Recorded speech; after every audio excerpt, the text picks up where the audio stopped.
안녕하세요. 세상 속의 제자도 구독자 여러분, 기분 좋은 아침입니다. 네, 안녕하세요.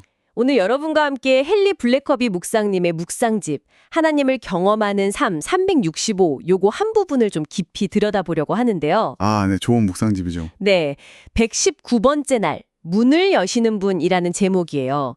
우리가 보통 뭐 기회의 문, 상황의 문 이런 말 자주 쓰잖아요. 그렇죠. 많이 쓰죠. 근데 오늘 묵상은 어쩌면 우리가 생각하는 그 문이랑 성경이 말하는 진짜 문이 좀 다를 수 있다 이렇게 이야기하더라고요. 오, 흥미로운데요? 이게 우리 신앙 여정에 어떤 의미가 있을지 오늘 한번 같이 파헤쳐 보겠습니다. 네, 좋습니다.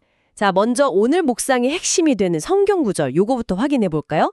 요한복음 10장 9절입니다. 네, 제가 읽어볼까요? 네, 부탁드립니다. 나는 그 문이다.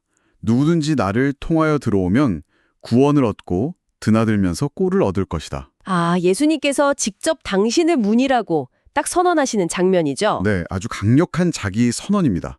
여기서 주목할 점은 예수님이 그냥 문을 열어주는 분이나 뭐 길 안내자 이게 아니라 아예 문 그 자체라고 말씀하신다는 거예요. 문 그 자체요? 네, 구원 그리고 여기서 꼴을 얻는다는 표현은 뭐랄까 풍성한 삶, 하나님과의 깊은 교제, 그 모든 좋은 것들로 들어가는 유일한 입구가 바로 예수님 자신이다 이런 의미를 담고 있는 거죠. 아, 다른 길은 없다는 선언이면서 동시에 누구에게나 열려있는 초청이기도 하겠네요. 맞습니다. 배타적이면서도 또 포용적인 그런 말씀이죠. 문 그 자체라는 표현이 참 중요하게 들립니다.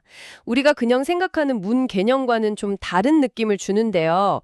오늘 묵상에서는 이 개념을 아주 극적으로 보여주는 예시가 나오죠. 네, 맞습니다. 바로 사도 바울과 실라가 빌립보 감옥에 갇혔던 사건이에요. 사도행전 16장에 자세히 나오잖아요. 아, 그 유명한 이야기요? 네, 한번 상상해 보세요. 복음 전했다는 이유로 엄청 맞고 그 제일 깊은 감옥에 던져져서 발에는 막 쇠고랑까지 채워졌어요. 정말 끔찍했겠네요. 그렇죠. 인간적으로 보면 이것보다 더 확실하게 문이 닫힌 상황이 있을까 싶죠. 사역은 완전 중단됐고 자유는 없고 몸은 아프고 모든 희망이 사라진 것처럼 보이는 그런 절망적인 순간이었을 겁니다. 그쵸. 보통 그런 상황에 처하면 하나님 왜 저한테 이러세요? 아, 이제 다 끝났구나. 이렇게 생각하기 쉽잖아요. 당연하죠. 근데 묵상집은 이 사건을 완전 다른 관점에서 보고 있죠. 오히려 하나님께서 새로운 문을 여신 거라고요. 바로 그겁니다. 묵상집은 하나님께서 이 닫힌 문처럼 보이는 상황을 통해서 감옥 안에 갇혀있던 사람들, 특히 그 빌립보 간수랑 그의 가족에게 복음을 전할 새로운 사역의 문을 여셨다. 이렇게 해석하는 거예요. 아, 그 안에서요? 네, 바울과 실라가 감옥 안에서도 막 낙심 안 하고 한밤중에 하나님께 기도하고 찬송했잖아요. 그때 큰 지진이 나고 옥문이 열리고 다 풀려나는 기적이 일어나죠. 여기서 진짜 흥미로운 건 옥문이 다 열렸는데 죄수들이 안 도망갔다는 것 같아요. 맞아요. 그것도 참 신기하죠. 그리고 간수는 지진 때문에 죄수들이 다 도망간 줄 알고 자살하려고 하잖아요. 네네. 그때 바울이 그를 딱 막아서면서 복음을 전하게 되는 거죠. 아, 만약에 그때 바울이랑 실라가 야, 문 열렸다. 빨리 도망가자. 이랬으면 간수 가족은 구원 못 받았겠네요. 그렇죠. 그들은 그 열린 옥문이라는 상황의 문에 집중한 게 아니라 그 상황 속에서도 하나님을 믿고 그분 인도하심을 따른 거죠. 와. 그 결과 간수가 선생님들 내가 어떻게 해야 구원을 얻습니까?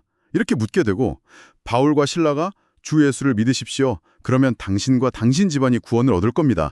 답하면서 그 자리에서 간수랑 온 가족에게 세례를 베풀잖아요. 네. 이 가족이 나중에 세워질 빌립보 교회의 아주 중요한 구성원이 되죠. 그러니까 절망의 장소가 구원의 장소, 또 교회 개척의 시작점이 된 거예요. 이야, 이 이야기가 진짜 강렬하게 보여주는 것 같아요. 우리가 얼마나 쉽게 상황 그 자체를 문으로 착각하는지요. 맞아요. 예를 들어 승진하거나 좋은 학교 가면 하나님이 문 열어주셨다 이러고 사업 실패하거나 관계 어려워지면 아이고 문 닫혔다 이렇게 쉽게 좌절하잖아요. 정확합니다. 우리는 좋은 환경, 순탄한 상황, 우리가 원하는 결과 그 자체를 열린 문이라고 여기는 경향이 아주 강해요. 그래서 그런 문이 열리기를 막 간절히 기도하죠. 네. 물론 하나님께서 좋은 환경을 통해서 우리를 축복하시고 인도하시는 경우도 많아요. 근데 오늘 묵상집은 그 근본적인 문제를 딱 지적하는 겁니다. 인용된 문장처럼 문제는 우리가 그 문에 대해 잘못 알고 있다는 것이다. 이거죠. 우리가 진짜 찾아야 할 문은 그런 상황이나 환경이 아니라는 거예요. 그렇다면 묵상집이 말하는 핵심은 우리가 그 상황의 변화를 구하기 전에 먼저 진짜 문이신 예수님께 집중해야 한다. 이런 의미일까요? 바로 그거죠.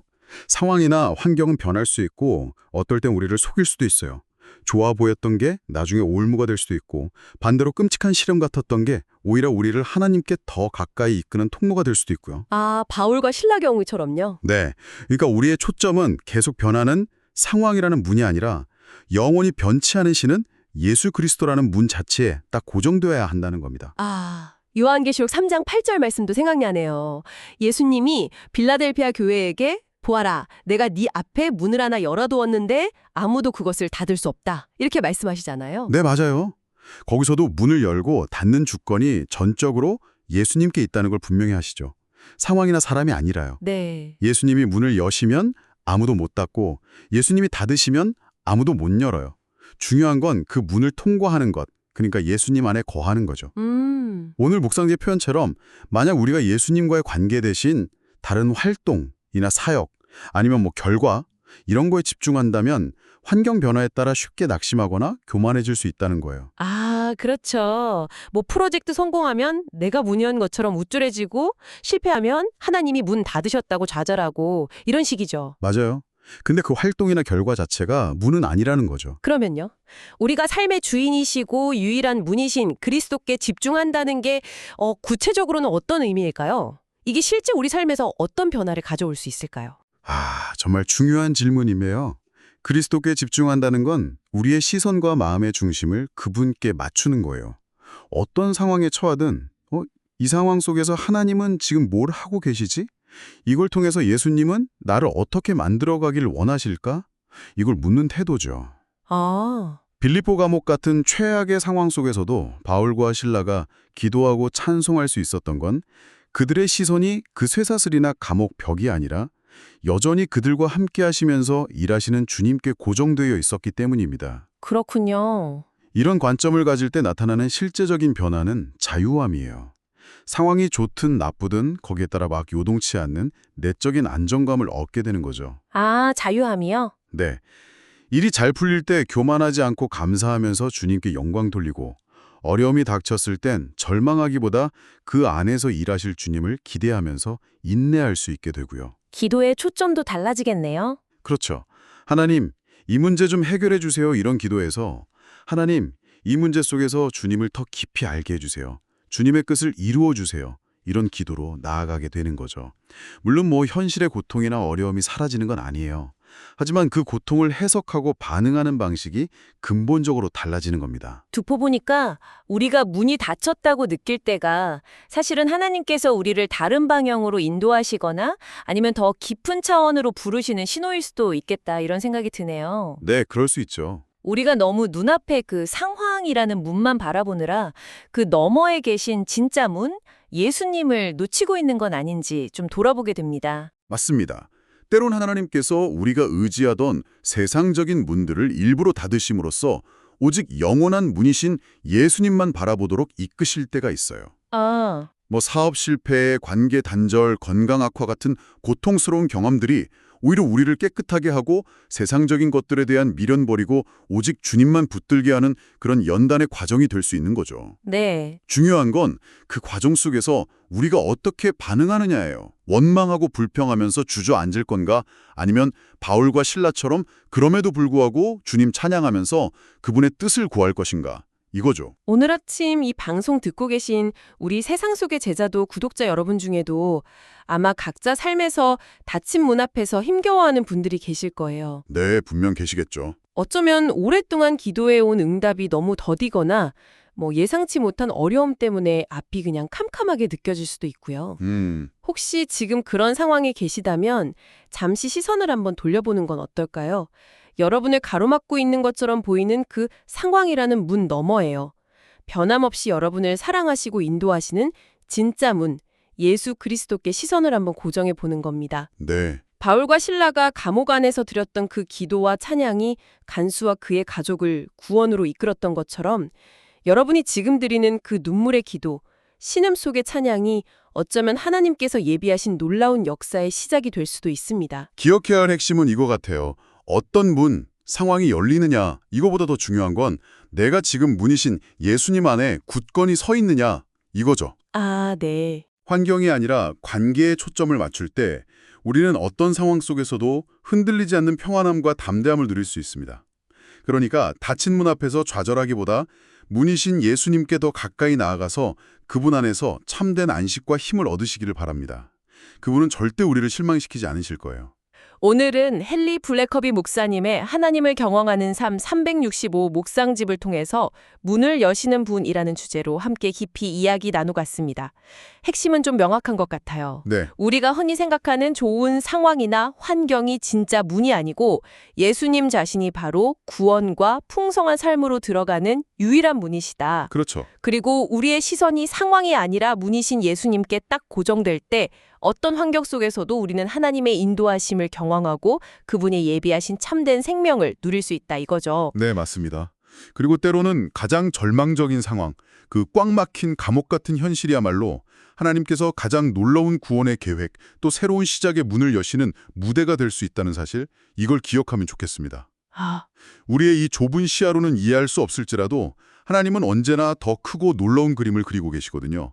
중요한 건 그 모든 상황 속에서 문이신 주님을 신뢰하고 바라보는 믿음입니다. 오늘 하루 혹시 여러분의 삶에서 감옥처럼 느껴지는 상황이 있다면 잠시 멈춰서 한번 생각해 보시면 어떨까요? 이 절망적인 상황 안에서 문이신 예수님을 통해 하나님께서 나에게 뭘 보여주길 원하실까? 내가 발견하기를 원하시는 어떤 예상치 못한 기회나 성장은 뭘까? 네, 좋은 질문이네요. 어쩌면 바로 그 자리, 그 고통의 순간이 여러분을 기다리고 계신 주님을 가장 깊이 만나는 특별한 만남의 장소가 될지도 모릅니다. 주님, 이 상황이 제게는 닫힌 문처럼 보이지만 주님만이 참된 문이심을 믿습니다. 이 상황 속에서 주님을 더 깊이 경험하게 하시고 주님의 뜻을 발견하게 해주세요.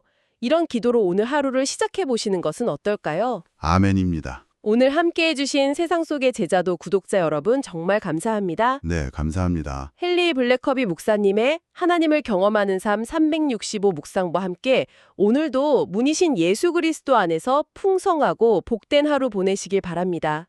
저희는 다음 시간에 더욱 유익한 내용으로 찾아뵙겠습니다.